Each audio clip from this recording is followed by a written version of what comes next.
उसमें एक ही दायरे को बाहर रखा गया था, खास करके मुसलमानों को। ये एक क्लियरली आरएसएस के विजन का एक्ट था जो इस देश पे इम्पोज किया गया कि हम लोग बाहर बैठ के आज बात करें। उमर खालिद नहीं कह रहा, क्योंकि उसका नाम एक मुसलमान नाम है, हमारा नाम मुसलमान नाम नहीं है। ये देश की साफ आज की सच्चाई है। गुजरात में 2002 ने मोदी सरकार ने, अमित शाह ने, आप बार बार जाके देख लीजिए रिकॉर्ड्स की, और उस आइडियोलॉजी को इम्प्लीमेंट करने वाले हैं। वो जानते हैं कि हम कॉन्स्टिट्यूशन को एक तरफ छोड़ के वो काम करें जो पॉलिटिकल स्ट्रक्चर चाहता है, जो आरएसएस चाहता है, जो मोदी चाहते हैं, तो उसमें हमारा फायदा होगा।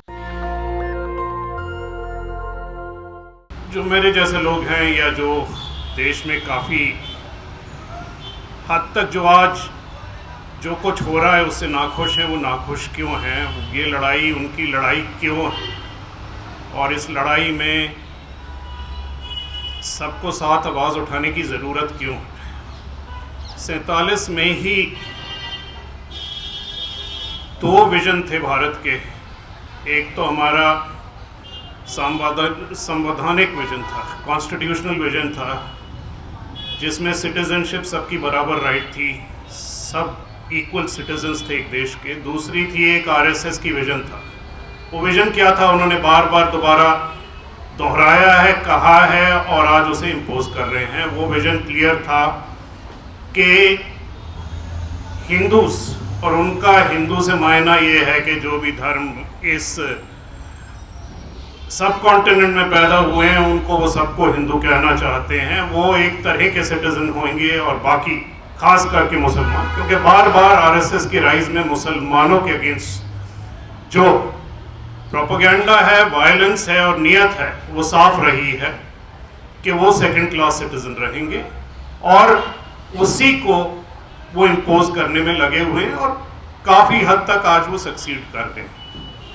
तो 3 साल पहले जो हुआ, जो रेजिस्टेंस हुई, जो सिटीजनशिप एक्ट जो लागू करने पे, उसमें एक ही दायरे को बाहर रखा गया था, खास करके मुसलमानों को। ये एक क्लियरली आरएसएस के विजन का एक्ट था जो इस देश पे इम्पोज किया गया।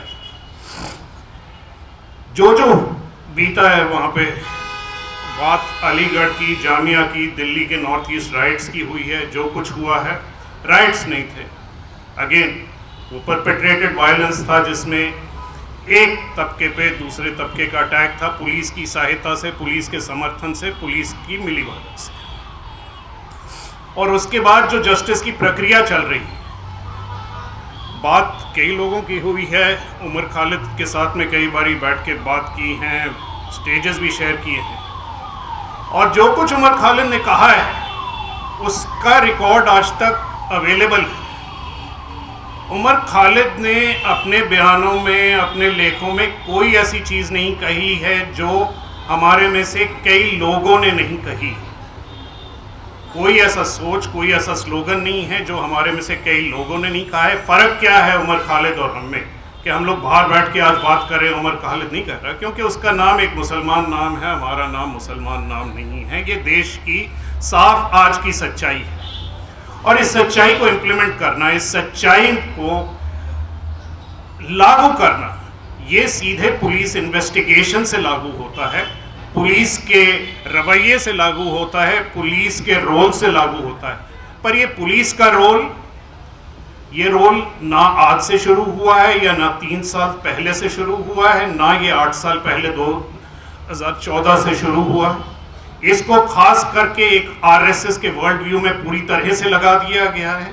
ये आज ज़्यादा सेंट्रलाइज्ड है, ज़्यादा एफिशिएंट है, पर भारत में पुलिस स्टेट का अप्रोच आज पहली बारी नहीं हो रहा है। हमारे रिपोर्टर्स हैं जो जामिया में थे, जो जेएनयू में थे, शाहिद हैं यहाँ पे, वो आपको बताएंगे कि कश्मीर में पुलिस स्टेट 40-45 साल पहले से काबू है। वहाँ पे पुलिस स्टेट पहले ही एग्जिस्ट करता था। जो पुलिस वाले, जो इन्वेस्टिगेशन जिन्होंने की है, जामिया में की है इन्वेस्टिगेशन, जो दिल्ली के राइट्स को इन्वेस्टिगेशन, राइट्स जो शब्द बार बार इस्तेमाल होता है, दिल्ली के वायलेंस को जो इन्होंने इन्वेस्टिगेट किया है, जिन्होंने केसेस फाइल किए हैं, उनकी ट्रेनिंग किसने की थी, उनके सीनियर ऑफिसर्स कौन से थे? वो ऑफिसर्स थे जब वो जूनियर थे तो 84 में यहाँ पे कत्लेआम हुआ था, सिखों का कत्लेआम हुआ था। उस कत्लेआम में वही स्ट्रैटेजी वही रोल अदा किया गया था जो 2002 में गुजरात में पुलिस ने अदा किया था। वो पुलिस वालों ने लोगों को निहत्था किया था, वायलेंस कैरी आउट किया था। जिन पुलिस वालों ने वायलेंस कमिट किया था उनके फायदे हुए हैं अपने करियर्स में।